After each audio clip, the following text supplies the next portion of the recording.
Hey y'all, it's Matt with Meat Church and welcome back to my outdoor kitchen. Will y'all hear that? The peanut oil's a frying, so that means we're making Nashville Hot Turkey.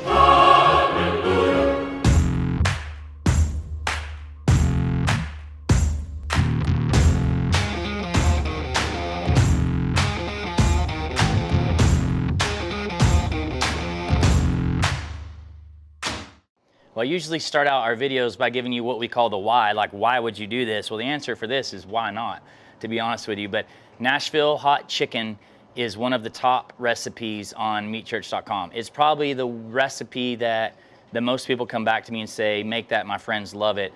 And we're known to do a ton of turkey content, so we're always looking for something new to do. And let me tell you, this is gonna be delicious. So what we're starting out with is a smoked turkey breast, but let me tell you how we got here. We did this just to not make the video too long. When I make my Nashville Hot Chicken, I'm trying to go for the Chick-fil-A-esque pickle twang. So if you like that recipe and know about it, we actually brine in pickle juice. We did the same thing with this breast. This is a boneless breast that I bought at our local H-E-B grocery store. It was 3.74 pounds. All I did was remove the skin off of it, and then I dropped it in a bag of pickle juice. So where do you get that? Well, if you live in Texas, we have Best Made Pickles in Fort Worth, and this gallon of pickle juice is available at our local Atwoods, at our Foodland. I believe you can also find it on Amazon, but even if you don't get a gallon, you can just buy pickles and use the juice. Eat the pickles, save the juice. So we're doing this on a breast because I think it's more practical that you could acquire enough pickle juice to brine a breast versus a whole turkey. What I'm about to show you will work on this. It will work with a bone-in breast. It'll work with a whole turkey if you have enough pickle juice, obviously. So we brine this in pickle juice for 4 hours. And I'm gonna tell you, it looks a little odd after that, but you just gotta go with it. And then we seasoned it pretty liberally with our Honey Hog Hot, AKA honey jalapeno. One of my favorite rubs, and we don't give it enough love, but it's great in this. You could also use our Voodoo. You could use our Texas Sugar that's got heat in it as well.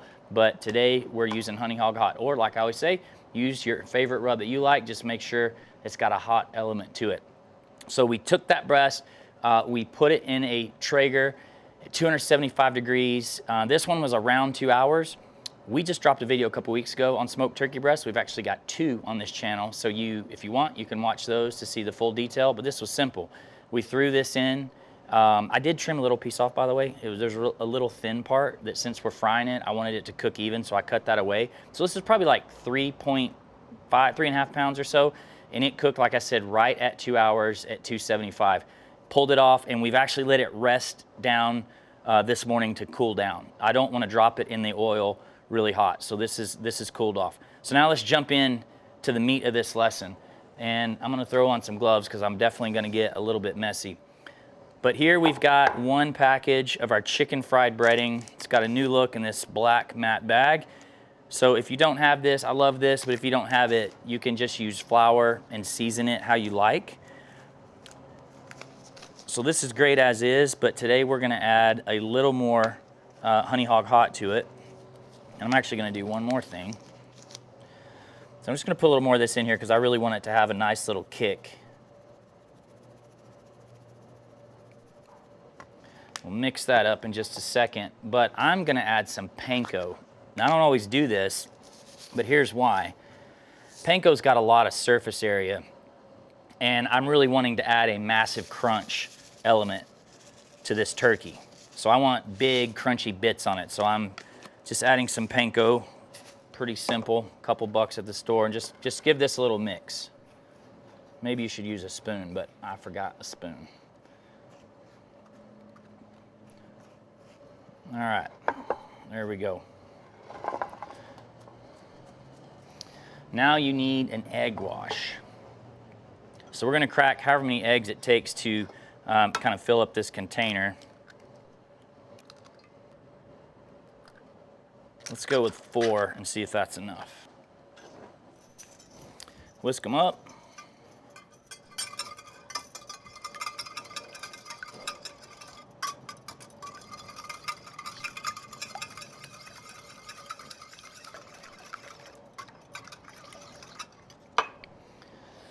All right, I like to add a little something else of my egg wash. You can put a little buttermilk in here. We don't stock buttermilk in this house. Put a little beer in it, mix it up. I like a double dredge. Why? Crispier. Just my preference. All right, first thing, one more thing here. If the meat was raw, you probably would not need a binder, but this has been cooked and cooled off, so it's not gonna be real sticky. So I'm gonna hit it with a little duck fat, just to help the seasoning adhere. In we go into the flour. You just want a good coating on here. Get messy with it, no problem. We can clean this up.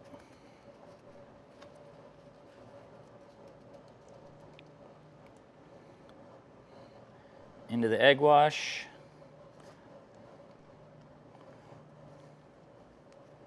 It's definitely going to be the messiest thing we've done in a little while. We thoroughly coat it, and then back in the breading one more time. Now I'm going to pull this glove off because I'm going to put even more panko across the top. I want the top to have a good crispy bite.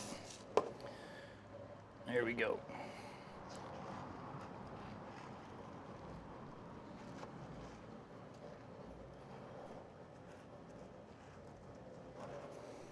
All right, looking good, looking good.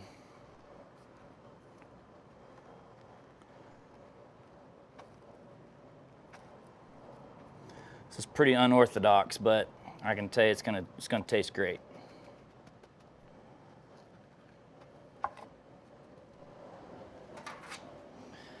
Get my pan here, and we're gonna head over to the fryer.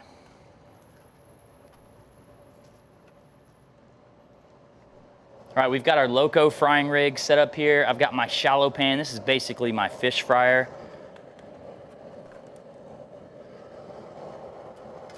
Peanut oil, 350 degrees.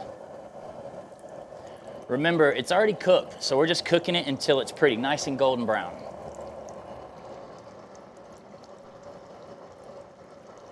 All right, let's see how we're looking. Beautiful. It's been just over 5 minutes. So again, you're just cooking it to it looks, you know, honestly, to pretty. That's what I'm gonna call it.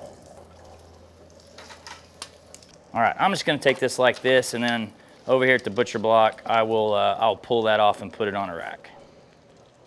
Next step, we gotta make it Nashville hot. So what we've done is we have ladled out a little bit of the hot cooking oil, and then we're gonna throw in some cayenne. Obviously, adjust what's in my recipe down in the description to your liking. Then we're gonna throw in a little bit more honey hog hot. We're gonna counteract some of the heat with a little brown sugar. And let's whisk that together.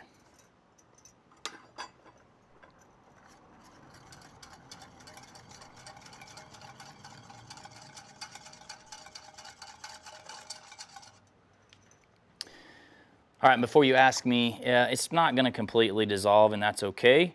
I always think this part of the recipe is funny. I get a lot of people comment on, I don't wanna pour the hot oil over it. Well, you just cooked this in the hot oil, so I'm not sure why it matters. So now you just ladle it on. And I'm doing this on a wire rack so that it will run off. Ooh, that looks delicious.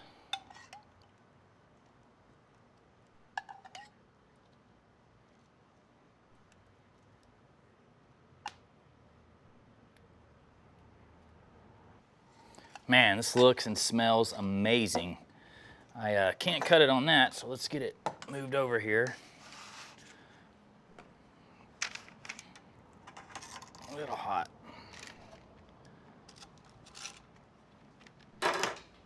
Whew, let's slice into this. So obviously, you could serve it just like this, which will be great. I'm gonna go back to what we do with the Nashville Hot Chicken sandwiches, and I'm gonna serve it on a toasted brioche bun with a little bit of mayonnaise and some pickles, because that's how I dig it.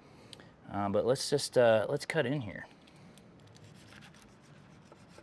Cut a few slices. So we found the 4-hour brine was kind of the magic mark on this. You know, I didn't cover this in the beginning, but I tested this a number of different ways. I actually just straight fried it, but much like frying chicken, it's difficult to fry something that thick and not completely mess it up. I'm gonna get in here and try a bite of this real quick before we make this sandwich. So we smoked it first because smoke fried is great anyway, and that guarantees that you're not gonna overcook it when you're frying it. I ain't mad at it. That's good. You get that slight pickle twang, like not like super obvious. It's just kind of like barely there, but all right, now 5-6 seconds later, I get the back end kick. Man. All right, we're gonna build this into the sandwich, like I said. I don't think it's gonna suck, but we'll find out. Always Dukes.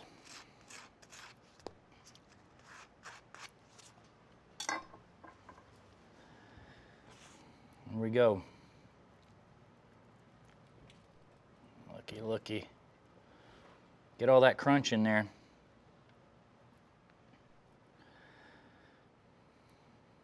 Proper pickle distribution.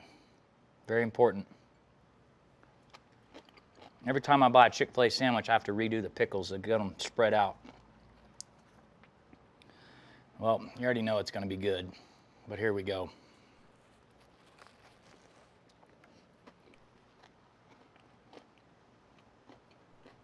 Serve that at Thanksgiving. You'll never go back to a traditional turkey. Damn, that's good. I'm glad we experimented with that, because that, my friends, is delicious. Different from anything we've done before. I love it. You're gonna love it. We've got tons of turkey videos in our holiday playlist. We've got spatchcock turkey, fried turkey, SmoFried turkey, traditional turkey, you name it. But that is badass. You guys gotta try that. If you like what we're doing, please like and subscribe. See y'all next week.